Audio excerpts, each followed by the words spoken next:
Ya, bismillahirrahmanirrahim. Assalamualaikum warahmatullahi wabarakatuh. Perkenalkan, nama saya Muhammad Ihsanuddin Holik. Jurusan saya Teknik Informatika, NIM saya 11220069. Di sini saya mengerjakan ujian akhir semester. Dan saya akan menyebutkan komponen-komponen yang ada di dalam CPU dan fungsinya. Di sini saya sudah mengasih gambar komponen-komponen CPU. Yang pertama itu motherboard.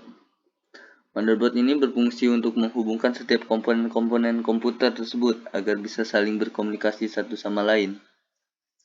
Jadi, komponen yang pertama ini sangat penting yang ada dalam CPU. Yang kedua itu prosesor. Prosesor ini berfungsi untuk melakukan perhitungan dan menjalankan tugas. Yang ketiga itu ada RAM. RAM adalah singkatan dari Random Access Memory, yaitu sebuah komponen komputer yang berfungsi untuk menyimpan data sementara dari suatu program yang sedang kita jalankan, dan data-data tersebut bisa diakses secara acak atau random. Akan tetapi sifatnya volatile atau mudah hilang jika satu daya dimatikan. Nah, yang keempat ini adalah ROM. ROM ini adalah Read Only Memory, adalah salah satu jenis memori yang berbentuk chip yang hanya dapat dibaca, bersifat non-volatile atau data yang disimpan tidak akan hilang meskipun satu daya dimatikan. Karena itu ROM ini bisa digunakan untuk menyimpan program utama pada komputer. Jadi yang di RAM ini sifatnya itu volatile, mudah hilang, dan jika daya dimatikan. Nah, kalau ROM yaitu bersifat non-volatile, jadi datanya itu tidak mudah hilang. Nah, terus yang kelima ada baterai BIOS. Baterai BIOS ini ada beberapa macam fungsinya. Yang pertama itu menyimpan pengaturan BIOS atau Basic Input Output System. Yang kedua mengatur waktu dan tanggal. Yang ketiga baterai BIOS biasa disebut CMOS, juga memiliki fungsi seperti RAM yang berguna untuk menyimpan data ringan yang terdapat di dalam komputer. Yang terakhir, menyisipkan baterai berukuran rendah. Dan yang keenam itu ada video card. Video card ini adalah komponen komputer yang berfungsi untuk menghasilkan output gambar untuk ditampilkan di monitor. Jadi, tanpa adanya video card, monitor tidak akan bisa menghasilkan gambar. Yang ketujuh itu ada sound card. Sound card adalah sebuah komponen komputer yang berfungsi untuk menghasilkan suara dan menyediakan port-port inputan dan outputan yang dapat didengar oleh user melalui speaker yang dihubungkan pada sound card tersebut. Yang selanjutnya itu ada hard disk yang ke-8. Hard disk ini adalah komponen komputer tempat kita menyimpan data. Semakin besar kapasitas hard disk yang kita miliki di komputer kita, semakin banyak juga data yang bisa kita simpan di komputer kita tersebut. Hard disk yang dimiliki tiap komputer berbeda-beda karena tergantung oleh jenis hard disk yang dimiliki oleh motherboard, apakah IDE atau SCSI atau SATA atau lain sebagainya. Yang selanjutnya, yang ke-9 itu ada optical disk drive. Walaupun tanpa sebuah optical disk drive, komputer kita bisa nyala atau berfungsi. Tetapi kita akan kesulitan jika suatu saat ingin mengcopy data atau menginstal program, menonton film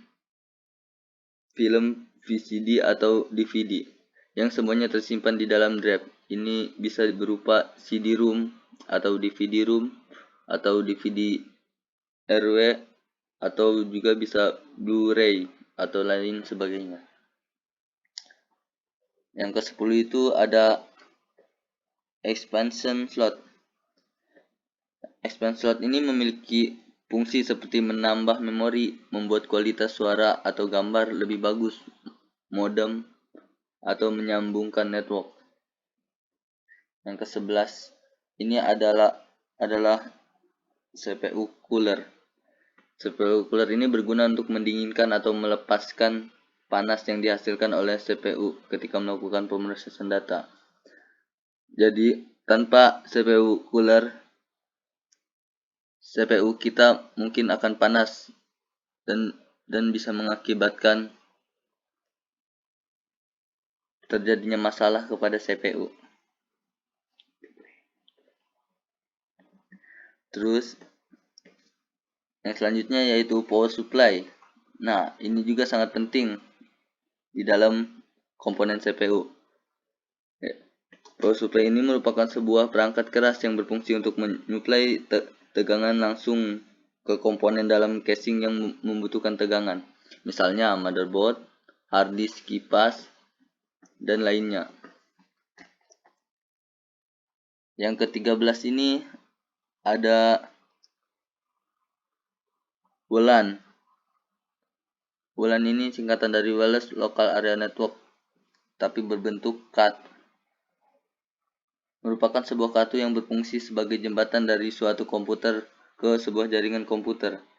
Fungsi WLAN card ini sama halnya dengan LAN card. Bedanya hanya pada media penghubungnya. Jika LAN card menghubungkan komputer ke jaringan menggunakan kabel atau wired, WLAN card dapat menghubungkan komputer ke jaringan menggunakan teknologi tanpa kabel atau wireless. Yang selanjutnya yaitu yang ke-11 ada hard disk (HDD). Proses hard disk selanjutnya adalah tempat menyimpan berbagai file bagi pengguna. Fungsi hard disk sangat vital sebagai tempat menyimpan segala macam data file serta dokumen virtual seperti doc, PDF, MP3, dan lain-lainnya. Dengan fungsi hard disk dalam menyimpan berbagai file tersebut, maka bisa dibilang hard disk dapat nyawa bagi seorang pengguna dalam komputernya. Saat hard disk rusak dan filenya telah disimpan emang hilang, tentunya menyebabkan berbagai hal yang harus dilakukan oleh pengguna menjadi tidak bisa dilakukan. Yang kelima itu ada CD DVD room. CD DVD room ini berfungsi untuk membaca data dan menulis data ke dalam CD. Selain kegunaan dasar tersebut, CD-ROM juga digunakan untuk melakukan penginstalasian sebuah OS atau yang bisa disebut operating system, atau juga game atau software-software lainnya, atau melakukan booting pada saat masuk ke OS bila sebuah sistem tidak mau berjalan. Dan yang selanjutnya itu ada PC slot atau juga AGP. Slot peripheral komponen infrastruktur, biasa disebut PCI, merupakan suatu alat penghubung untuk bus komputer 32 bit. Alat-alat ini terintegrasi pada motherboard komputer dan dapat digunakan untuk memungkinkan penambah perangkat PCI ini seperti modem, perangkat keras jaringan atau kartu suara, dan kartu grafis. Yang selanjutnya ini ada short bridge dan not bridge. Di situ ada garis merah. Short bridge ini adalah mengatur kerja peripheral semacam ID control, PCI bus, ROM BIOS, keyboard dan mouse, USB, LAN, modem, dan fungsi I/O lainnya. Fungsi not bridge yang kedua itu fungsi not bridge adalah menjembatani arus data di sekitar main memory, prosesor, front-set busden, AGP bus, juga mengatur kerja power management. Dan yang selanjutnya itu ke-18 ini ada slot SATA. Slot SATA bisa disebut ID memiliki fungsi untuk menghubungkan perangkat hard disk pada komputer. Dan yang ke-19 ini ada slot kabel power. Slot kabel power ini digunakan untuk menghubungkan power supply dengan CPU. Dan yang terakhir ini adalah kabel power. Konektor ini merupakan konektor dari power supply unit atau PCU yang dihubungkan ke motherboard, berfungsi sebagai sumber daya utama motherboard. Jadi tanpa kabel ini power supply yang tadi tidak dapat bisa berhubung ke motherboard dan tidak bisa menyebarkan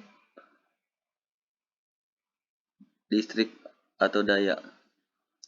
Mungkin cukup itu saja dari saya, kurang lebihnya mohon maaf.